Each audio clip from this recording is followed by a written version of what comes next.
রাজ্জাকি, আপনাকে ওই প্রশ্নটি রাখবো যে আপনি ডক্টর মোহাম্মদ ইউনূসের কথা বললেন, এই গুঞ্জনটিও অনেক সময় চলে এসেছে, আমরা শুনেছি যে রাষ্ট্রপতি হতে পারেন বা তাকে বিবেচনায় নেওয়া হতে পারে doctor Mohammad ইউনূসকে।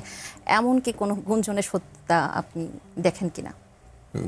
I rather pass this question to Razzaqi ভাই। আমি শুনেন, আমি একটা কথা বলি।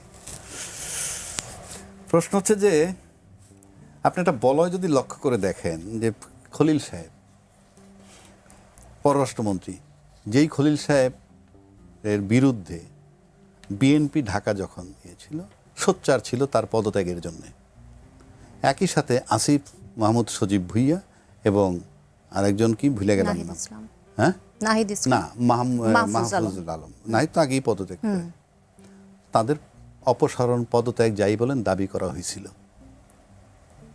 এবং টকশোতে ভরা ছিল বাংলাদেশে যে বিদেশি নাগরিক এনে এই সংবিধান রাষ্ট্র চালাচ্ছে, বিদেশি নাগরিক এনে সংবিধান সংযোজন করা হচ্ছে। এই মুহূর্তে বহু এমপি মন্ত্রী আছে যাদের ডুয়েল সিটিজেন আছে, যারা ব্যাংকের ডিফল্টারও আছে, সেই আলোচনা আমি যাচ্ছি না, কিন্তু এই আলোচনাগুলো ছিল। তারপরে যখন নির্বাচন হইল, নির্বাচন হওয়ার পর আপনি এত বড় দল যারা যাবে তার টেকনোক্রেট একটা পররাষ্ট্রমন্ত্রী বানাইন হলো খলিলকে, কেন? প্রশ্নটা কি? যেখানে এন্টায়ার ক্ষমতাসীন দলের সবাই তার বিরুদ্ধে গেলো, আজকে তাকে আমি পররাষ্ট্রমন্ত্রী বানাই দিচ্ছি। তারপরে আশিক চৌধুরী আর একজন আছে, সে ইউনূস সাহেবের রিক্রুট করা বিডার, হ্যাঁ বিডার। তাহলে আজকে যেটা মনে হচ্ছে যে তারেক রহমান সাহেব চুজ করছেন, এবং আমি মনে করি আজকে পর্যন্ত উনি একজন ভালো পররাষ্ট্রমন্ত্রী চুজ করছেন। কেন? কারণ আপনি জিওপলিটিক্স যদি চিন্তা করেন তাহলে আপনাকে ভারত, পাকিস্তান এবং চায়না 3 দেশের সাথে খেলতে হবে। আপনি খলিল সাহেবের সাইড অফ করে দেন, একটা সেকেন্ড ম্যান চুজ করে বের করেন, who has the ability to speak to this 3 countries. আপনি বের করেন, পারবেন না, পারবেন না। সো আমি মনে করি মাননীয় প্রধানমন্ত্রী যে যাই বলুক একটা সাংঘাতিক সুন্দর পছন্দ করেছেন। এখন আসেন ইউনূস সাহেবকে আমরা টপে দেখছি, এই যে দেলোয়ার সাহেবকে বলছি যে উনি নাম বলতে পারবে না, উনি কিন্তু অলরেডি ইউনূস সাহেবের নামই বলছেন, কারণ ওনার পরে উনি সেকেন্ড কাউকে চুজ করার মতো জায়গা পাবেন না যদি রাষ্ট্রপতি হিসাবে চিন্তা করেন। কিন্তু আমার ব্যক্তিগত ধারণার কথা যদি আপনি বলেন যে একটা পরিবর্তনের জন্যই ছিল আন্দোলন। এক ভাই প্রশ্ন করলেন তাকে, আমরা কি একটা ভালো দেশ পাবো? আরে ভালো দেশ পাওয়ার পূর্ব শর্ত হলো সিস্টেমটাকে ব্রেক করতে হবে। এই দেলোয়ার হোসেন সাহেব আর্মির মেজর, আপনি একজন আর্মির ব্রিগেডিয়ার জেনারেল সিএমএইচ চালায়, তাই না? সিএমএইচ এর ইনচার্জ একটা ঝকঝক করে, আপনি যাই দেখেন সিএমএইচে। আমি চ্যালেঞ্জ করছি সেই ব্রিগেডিয়ার জেনারেল যে এখন এই সিএমএইচটা চালাচ্ছে, তাকে আপনি ঢাকা মেডিকেল কলেজের ডাইরেক্টর হিসেবে দায়িত্ব দেন। আমি 100% নিশ্চিত উনি ব্যর্থ হয়ে ক্যান্টনমেন্টে ফেরত যাবেন। কেন? সিস্টেম। এই সিস্টেমটার পরিবর্তনের জন্যই ছিল জুলাইয়ের আন্দোলন। কাজেই আপনি বাংলাদেশ ভালো পাবেন কিভাবে? আপনি তো সিস্টেমটাকেই চেঞ্জ করছেন না। যেহেতু আপনি সিস্টেম চেঞ্জ করছেন না, আমি নিশ্চিত করে বলে দিচ্ছি আপনি ভালো বাংলাদেশ পাবেন না। যেভাবে অতীতে চলতেছিল এখনও সেই দায় সারা গোছে চলবে। এটার একটাই কারণ, এখন ইউনূস সাহেব, দেলোয়ার ভাইয়ের কথা একটাই জিনিস, ইউনূস সাহেব আমরা দেখছি উনি কি রাষ্ট্রপতি, আমি লিখে দিচ্ছি তাকে হাত পা ধরেও কেউ বাংলাদেশের রাষ্ট্রপতি বানাতে পারবে না। পারত যদি আজকে এই পরিবর্তন যেটা চাইছিল সেই পরিবর্তন হইতে। 1, 2, আমাদের আজকের প্রধানমন্ত্রী আমি মনে করি যে ইউনূস সাহেব যখন বিদেশ থেকে ঘুরে এসে এই রাষ্ট্রপতির সাথে দেখা করতো না, সৌজন্য সাক্ষাৎ করে না, আমাদের আজকের প্রধানমন্ত্রীও কিন্তু চায়না মালয়েশিয়া সফর করে এসে এই রাষ্ট্রপতির সাথে সাক্ষাৎ করেননি। সুতরাং আপনি একটা মিল পাওয়া যাচ্ছে কোথাও।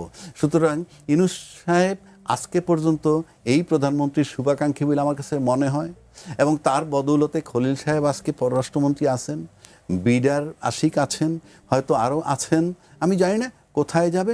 যেহেতু সংস্কার করা যাচ্ছে না, বাট একটা পরিবর্তন দরকার। এই পরিবর্তনের জন্য যে বলয়টা থেকে বের হয়ে আসা দরকার, আওয়ামী বলয় থেকে, সেই আওয়ামী বলয় থেকে বের হয়ে আসার চেষ্টা করছেন আমাদের আজকের প্রধানমন্ত্রী বলে আমার ধারণা বা বিশ্বাস। ধন্যবাদ। আমি অ্যাডভোকেট আবু হেনা রাজ্জাকি আপনার কাছে যেতে চাই। সাবেক রাষ্ট্রপতি জিয়াউর রহমানের হত্যাকাণ্ডের 45 বছর পর মৃত্যুদণ্ডপ্রাপ্ত মোজাফফর হোসেনকে তাকে গ্রেফতার করানো হলো, আজকে তাকে আন্তর্জাতিক অপরাধ ট্রাইব্যুনালে নেওয়া হলো এবং এবং মানবতা বিরোধী অপরাধের মামলায় তাকে গ্রেফতারও দেখানো হলো। ৪৫ বছর পর তাকে ধরা হলো, গ্রেপ্তার হলো, এটি নিয়ে যেমন আছে সব কিছু মিলিয়ে এই যে আইসিটিতেও তাকে নেওয়া হলো, এখন আসলে আইনি প্রক্রিয়াগুলো একটু আপনার কাছে জানতে চাবো, বা এই বিষয়ে আপনার বিশ্লেষণ কি?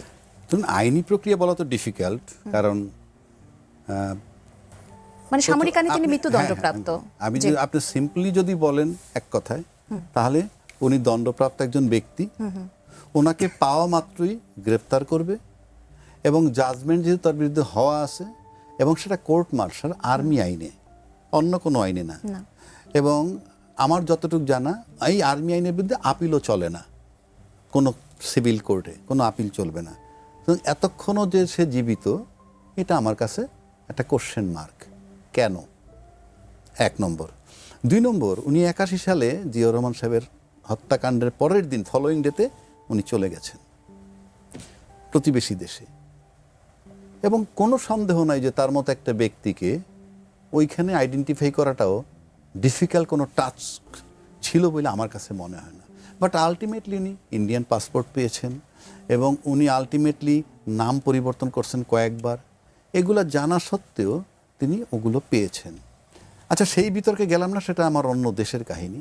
উনি কিন্তু 96 সালে দেশে ফেরত আসছেন, এবং 96 সালে যখন দেশে ফেরত আসছেন তার আগে আপনি আরেকটা জিনিস চিন্তা করে দেখেন যে আমার যতটুকু জানা আর কি, যে জিয়াউর রহমান সাহেব হত্যা হওয়ার পরপর কিন্তু মঞ্জুও ফাইনালি হত্যা হয়ে গেল, এবং তারপরে আমি যতটুকু জানি তাতে কিন্তু এরশাদ সাহেবরে তারপরে ক্ষমতায় আনার প্রক্রিয়া চলছিল। কিন্তু আমি যেটুকু আমার মানে আইডি অ্যানালাইসিস, জিয়াউর রহমান সাহেবের মৃত্যুর পর জানা যায় যে পরিমাণ লোক হইছে, সেই পপুলারিটি দেখা আমার মনে হয় এরশাদের পিছনে যে শক্তিটা ছিল তাকে টেক ওভার করার জন্য তারা নার্ভাস হয়ে গেছে যে এটা টেকানো যাবে না। তখন ফর দ্য টাইম বিং আপনার আব্দুস সাত্তার সাহেবকে ক্ষমতায় আনা হইল, এবং অত্যন্ত সুন্দর পরিকল্পিতভাবে আপনি দেখেন যুবমন্ত্রী কাশেমের বাড়িতে পাওয়া গেল একজন হত্যাকারীকে, ইমদু।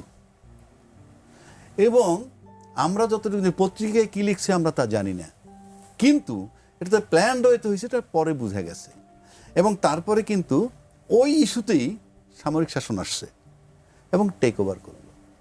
এটার মানে হচ্ছে এই যে জিয়াউর রহমান সাহেবের হত্যা করার পর যিনি পালায়ে গেলেন, সে যাতে তার পক্ষে এই কাজটা হয়েছে বলে আমার কাছে মনে হয়।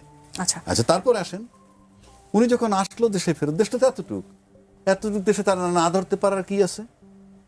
1, 2, ফাইনালি তার মেয়েকে ফলো করে ধরছে। এখন আপনি মৃত্যুদণ্ড কার্যকর না করে এখন আপনি কি করছেন? ষড়যন্ত্র খুঁজতেছেন। এখন এটা যতক্ষণ সে টিকে থাকবে ততক্ষণ কিন্তু আপনার জিয়া হত্যার ষড়যন্ত্র খুঁজে বের করতে থাকেন, তাহলে কারো না কারো গাত্রদাহ হতে পারে। এবং আমার মনে হয় দেলোয়ার এর মনে আছে কিনা, বেগম খালেদা জিয়া যখন প্রথম ক্ষমতা আসলেন তখন কিন্তু তাকে শেখ হাসিনা অনেক উস্কাইত যে জিয়া হত্যার, স্বামী হত্যার বিচার চায় না, ইত্যাদি ইত্যাদি। কিন্তু এই জিয়াউর রহমানকে হত্যাকে কেন্দ্র করে কিন্তু আর্মির ভিতরে তখন ডিভিশন ছিল, এবং তখন সেটার ভিতরে যদি হাত দিত তাহলে আরও জটিল পরিস্থিতির সৃষ্টি হইতো। সে কারণে আমি মনে করি বেগম খালেদা জিয়া বুদ্ধিমানের কাজ করছে, বুদ্ধিমতির মতো কাজ করছে, যে দেশটাকে টিকায় রাখার জন্য, রাজনীতিকে টিকায় রাখার জন্য করেন নাই। আজকে যখন করলেন, এটার মানে হচ্ছে কি, এতে মনে হইতেছে তার যে প্রভাবটা ছিল তারও একটা প্রভাব কিন্তু ছিল, তা নাহলে সার্ভাইভ করে কিভাবে? সেই ওই প্রভাবটা আস্তে আস্তে আস্তে আস্তে ক্ষীণ হয়ে আসছে বলে তাকে এখন তার পিছনে যে শক্তিগুলো ছিল তাদের জন্য তারা নিরাপদে থাকবে এই কারণে, যদি তাকে যত তাড়াতাড়ি এক্সিকিউট করা যায়। যতক্ষণ সে সার্ভাইভ করে ততক্ষণ তো ওই শক্তিটা নার্ভাস হবে যে তাদের সম্পর্কে যদি ওপেন হয়ে যায়, বিশ্ববাজারে তাদের ধারণা খারাপ হতে পারে তাদের সম্পর্কে। সুতরাং মুজাফফর সাহেব সম্পর্কে এটাই আমি মনে করি, তার মৃত্যুদণ্ড কার্যকর করলে ওই অশুভ শক্তি তারা সেফ হয়ে যাবে। কারণ তা না হলে জিয়া সাহেবের সাথে ষড়যন্ত্রে কারা লিপ্ত ছিল, সেই লিপ্তে কাদের নাম আসে, সেটা আবার আন্তর্জাতিক মহলে একটা বিরূপ প্রতিক্রিয়া হতে পারে। আমি অ্যাডভোকেট আবু-হেনা রাজ্জাকে একদম শেষ প্রশ্ন আপনাকে করতে চাই। গত 2 দিন বলতে পারি, বা যেটাই বলি না কিসের জন্য, জামায়াতের যে একজন সংসদ সদস্য সাতক্ষীরা 4-এর, তাকে নিয়ে বেশ আলোচনা চলছে। আপনি জানেন যে তাকে বহিষ্কারও করা হয়েছে দল থেকে এবং স্পিকার এবং নির্বাচন কমিশনের কাছে জামাতের পক্ষ থেকে চিঠিও দেওয়া হয়েছে। তিনি পদত্যাগ যদি না করেন তাহলে কি তার সংসদ সদস্য পদ শূন্য হবে? অন্য কোনো কারণ আছে? সংসদ সদস্য পদ শূন্য হওয়ার যে কারণগুলা সেগুলা ঘটেনি।